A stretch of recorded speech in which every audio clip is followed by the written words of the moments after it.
Cette porte peut nous amener également, ou peut nous amener la paix. Oui, parce que la porte elle-même s'appelle le prince de paix. Yeah. Avec tout ce que nous avons fait comme prière, pourquoi la guerre continue dans notre pays? Maman Dorcas, là vous êtes en train de réveiller un lion qui dort. Que ce lion se réveille seulement un tout petit peu. Parce que le problème du Congo n'est pas politique. C'est un problème qui est spirituel. Voilà pourquoi je vous pose la question.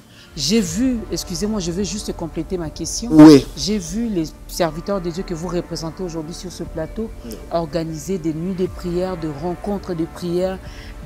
Déjà, moi personnellement, je n'aime pas trop l'écuménisme, je n'aime pas trop ce mélange-là, mais j'ai vu des hommes de Dieu se réunir avec d'autres doctrines, avec d'autres religions, pour implorer ces dieux.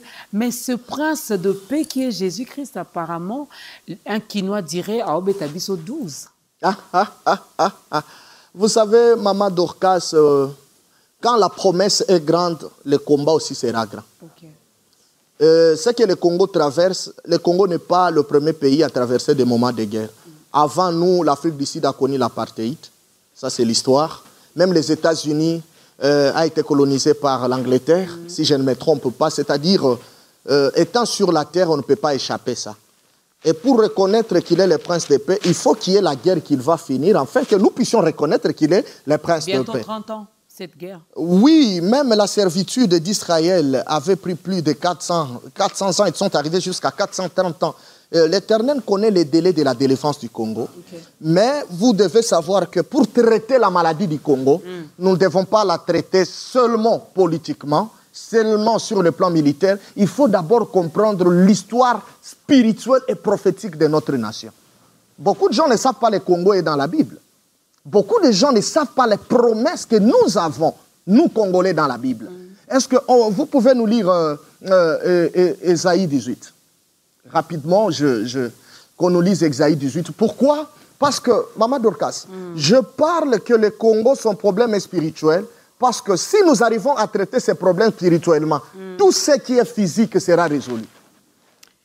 Ésaïe 18, je commence par le premier verset. Oui, maman. Voilà, j'ai lu au nom de Jésus-Christ. Terre où retentit le cliquetis des armes, au-delà des fleuves de l'Éthiopie. Maman, allons lentement. Au-delà de qui? Des fleuves. Des fleuves de l'Éthiopie. Il y a un pays, ce n'est pas en Éthiopie, au-delà des fleuves de l'Éthiopie, il y a un pays où au temps de la fin, il y aura des cliquetis d'armes. Continue, maman. Verset 2. Toi qui envoies sur mer des messagers dans des navires de jonques voguant à la surface des eaux. Maman, qu'on ne vous trompe pas.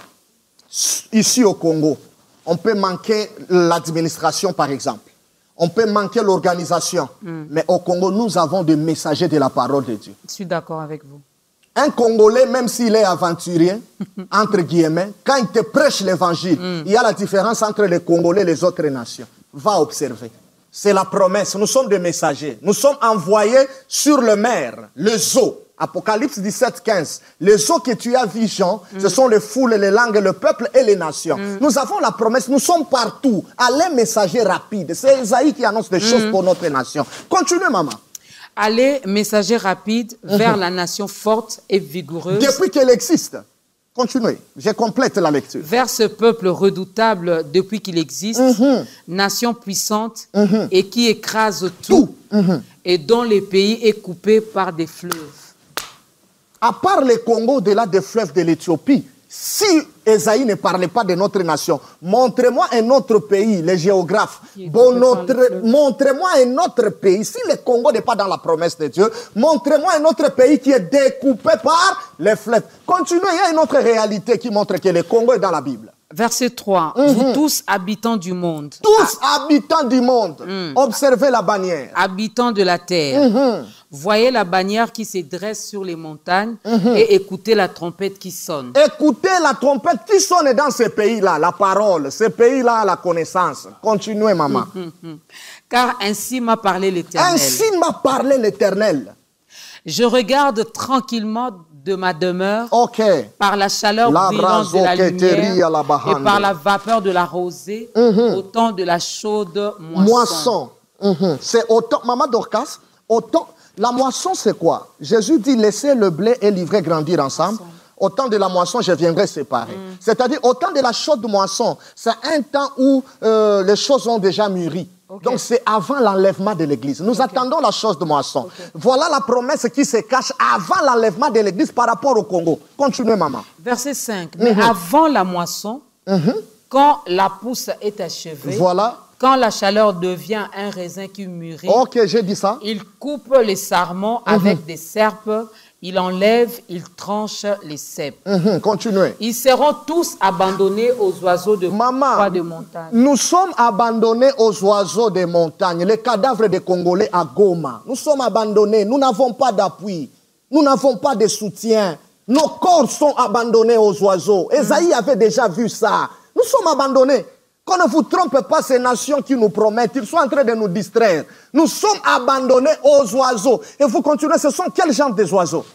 Aux oiseaux de proie des montagnes et aux bêtes de la terre. Et aux bêtes de la terre. Les oiseaux de proie passeront l'hiver sur les cadavres et les bêtes de la terre y passeront l'hiver. C'est très fort. Vous voyez, lorsqu'on est en train de parler des temps de la saison, de l'été et de l'hiver, ce sont des choses des Occidentaux. Quand on parle des oiseaux qui viendront, ce sont des ONG. Ils viendront passer l'hiver et l'été sur les cadavres des Congolais. Ils sont en train d'ouvrir des organisations sur les sangs des Congolais qui coulent. C'est la promesse d'Esaïe. Continuez, maman. Le dernier verset. En ces temps-là, des offrandes seront apportées à l'Éternel des armées par le peuple fort et vigoureux. La force du Congolais, c'est l'offrande. Afingaka pasteur, mais azo pesa kaka. Akritikaka kaka, mais azo fongola sak, ba miibi, mais azo pesa kaka. C'est notre force. Les Congolais donnent l'offrande. Il faut voyager pour aller voir ailleurs. Ailleurs, on ne donne pas. C'est pourquoi dans d'autres pays, on ferme même des églises. Oh, ce sont des organisations qui gagnent beaucoup d'argent parce que dans leur cœur, ils ont la cupidité. Ils ne sont pas comme ces peuples forts qui savent donner des offrandes. C'est la promesse, maman. C'est la promesse. Prochainement, lorsque vous allez m'inviter, je vais parler du Congo. Il y a beaucoup de choses sur le Congo, mais aujourd'hui, nous parlons de la Pâque et des portes de l'Égypte. Si j'entre en profondeur, cette émission ne finira pas.